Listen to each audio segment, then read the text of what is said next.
So thanks for joining us for the Rabbitohs post-match press conference. In the wake of their impressive semi-final victory here tonight, we're joined by their coach, Wayne Bennett, and their captain, Adam Reynolds. Adam, I'll start with you. You get to add to that grand final you played in 2014. After waiting so long, how special is that feeling to get another one? Yeah, it's something that we obviously strive to achieve every year. Certainly a hard thing to do. Obviously, we've been in a number of prelims now and failed, but obviously this year we got the job done. Obviously satisfied with the victory tonight, but obviously there's one more to go. And Wayne, your takeaways from that performance, what impressed you tonight? Well, mainly our defence. I think it was, we fell apart a little bit there at the end, but they're all thinking about next week by that stage. The game was well won, it was over. So, I just like the way we defended tonight. We got a little bit of luck in the first half there with a couple of tries they scored. But the end result is you need a bit of luck too. Yep, so we'll just open up to media questions. Adam, were you sort of carrying an injury tonight? We saw that you weren't taking much and that sort of thing. Was there an injury there before the game? Oh, I just had a little groin niggle, nothing too serious. Taffy was hitting him sweet during the week, so thought I'd give the young bloke a go. When did that decision get made? Was that quite a late sort of decision, or? Yeah, well, Adam's underplaying a little bit, but he had an injury that we pretty close to not playing, and the thing he couldn't do was kick. We definitely knew that. We didn't know if he'd get through the game either, but we took the risk, and we managed to pull it off. So. How was that conversation? Did you sort of say, did you put your hand up and say you really Well, I didn't send him text messages. Okay, I don't do text. Okay. Did you put your hand up, Adam, and say that you were keen to play and sort of keen to play through the injury? Yeah, I was obviously wanting to be out there tonight with the team. There was a little moment in the change rooms there where me and Wayne sort of looked at each other, but there was never really seriously going to miss the game. Did you need a needle or anything? No. Will it be an issue this week? Is something you have to manage? No, he's got 9 days recovery. He had only 3 days ago, so 4 days ago, so he'll be fine. What about another grand final for yourself, Wayne? What does that mean? It's been a remarkable journey for you. Yeah, it's a bit hard at the moment. I've been so disciplined about my attitude to all of this as the season unfolded, not to, dwell on grand finals because there's so many bridges you've got to cross before you get there. So I've just been ticking them all off and not thinking of the week ahead. So I came here tonight knowing that, we'd lost 3 prelims in a row, two under with me as coach, and we've, fallen at the last moment. So the last thing I want to think about was what next week might hold for us. So probably in the last 10 minutes when Campbell Graham started to miss a couple of tackles, I probably started to think about the grand final and what it meant. But up until then, it was furthest thing from my mind because I just had to convince these guys that we had to win here tonight. There was just no option but to win. Renaud, I think you played in those 3 prelims that you guys lost. As a player, does that wow on you, the fact that you lost 3 in a row? Nah, not at all. New season, new players, different game plans or whatnot. Obviously, you guys bring them up, but as players, we can only focus on what's in front of us, and that was tonight's game. So, I think what we've done this year, better than the 2 years that I've been here, is that we played more consistent football through the season, and that's stuck. That's the most important thing in finals. You might get there on a bit of luck and all that type of stuff, but if you're playing consistent football, you know what you're playing, you know your team, the team knows what their roles are. And that's the difference for me in this 3-year period. We were patching teams up to last year, the year before. We lost Sam and Greg Inglis and whatever. This year's been very stable, and we've used a lot of players, but it's been stable, and we've come into this position here with really good wins behind us and very few losses, and it all goes to build confidence and belief in what you can do. What did you change mid-year, Wayne, when there were those couple of losses? Yeah, I'm not ready to talk about that yet. I don't know if I will yet, but I'm not going to talk about it. Maybe next week?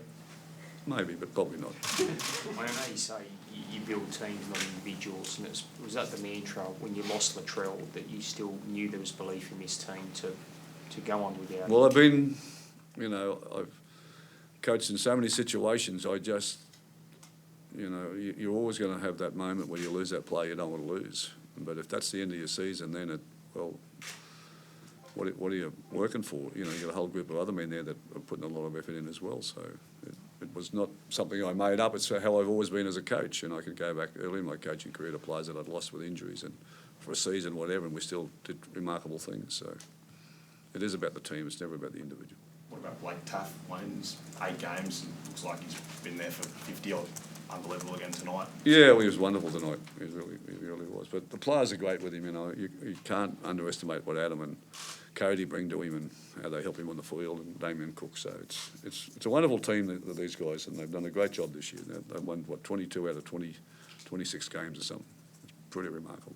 Wayne, just on Adam's impact, I guess just in those late stages of the game, Manly started getting back into it almost. I guess, does that say a lot about just the impact that Adam has on this team when he goes off? Don't talk. Yeah. Oh, what? Don't talk me up. No, okay, mate.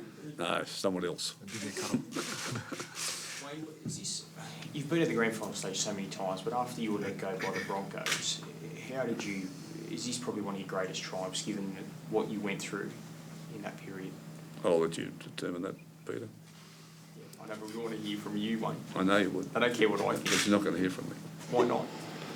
because it doesn't interest me. But when they let you go, you had to go somewhere. So for South to open the door for you, that was a... Well, that was show yeah, of that was a faith. huge thing, and you know, I will say publicly they undermined me in their conversations with South.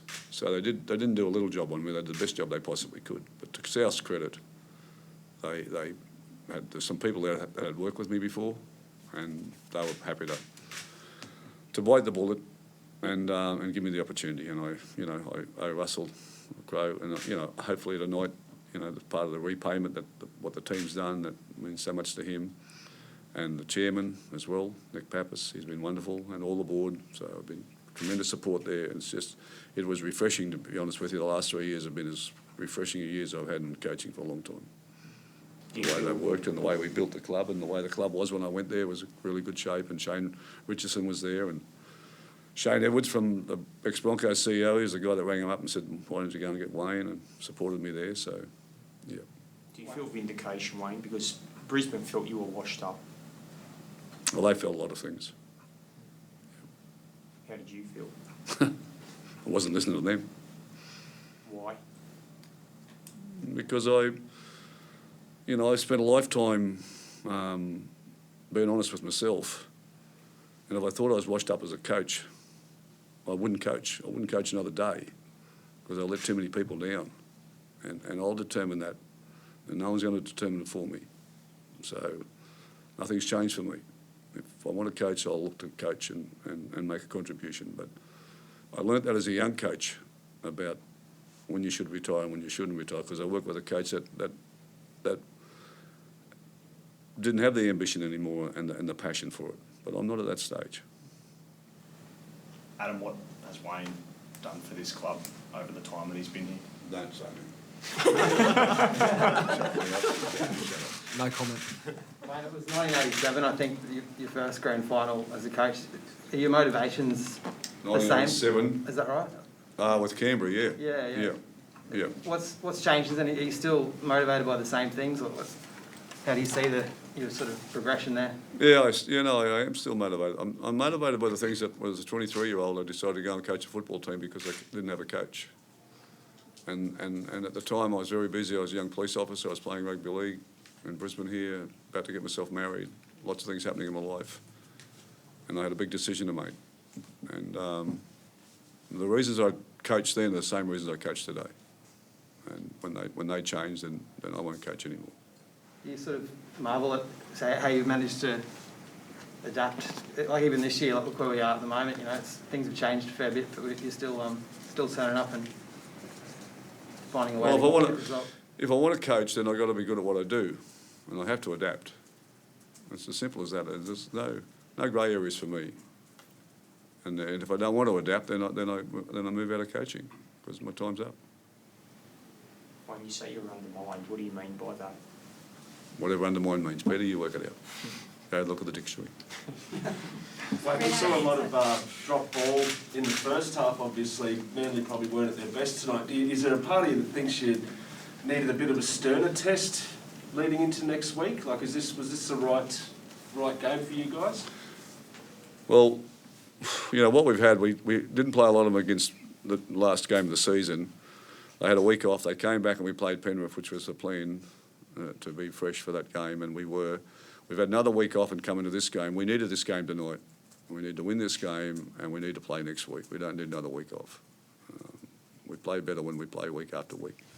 But it's worked out great for us. There's a risk factor here involved, and we took the risk, and it's worked out for us. What's the secret to getting grand final week right, Wayne? What's that? What's the secret to getting the grand final week right? Getting it right. Yeah, how do you manage the team? I'll tell you at the press conference next weekend.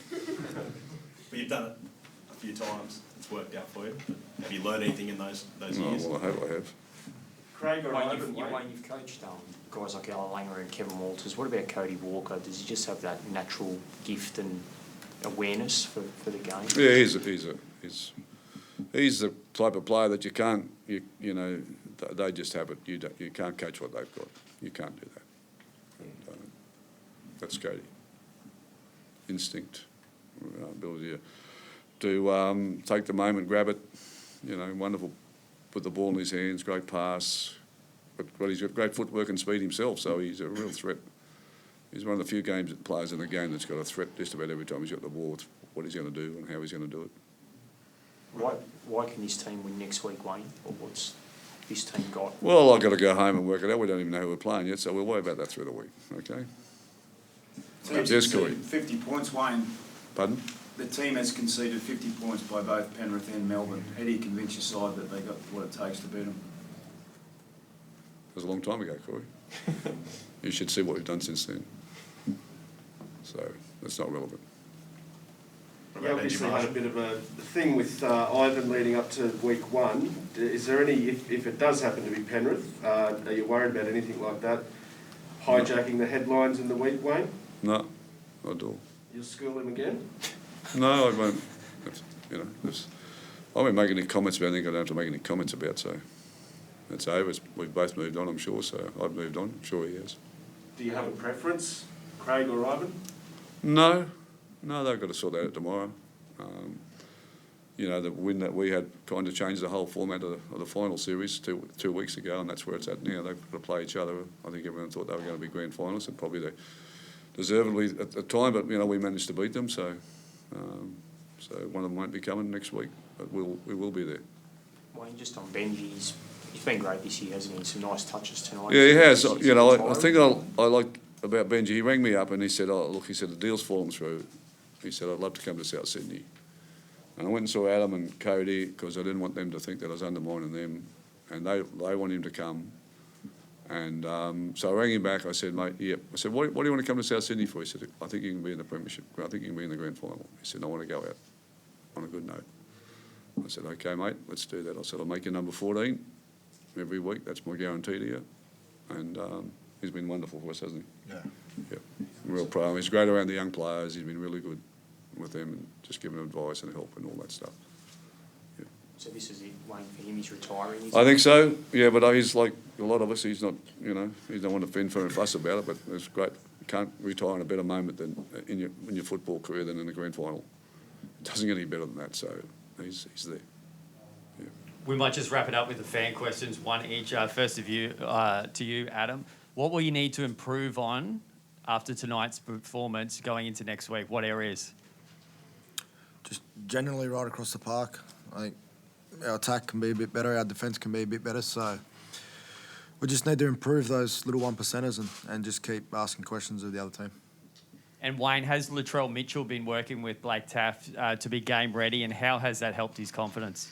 Yeah, no, not really. We had Latrell being Tom all week.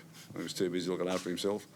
Look, Latrell's been there with him, but certainly these guys, Benji's been wonderful with him, Adam, Cody, you know, so it's a team and everybody helps each other. It's not without any one person. Okay, thank you.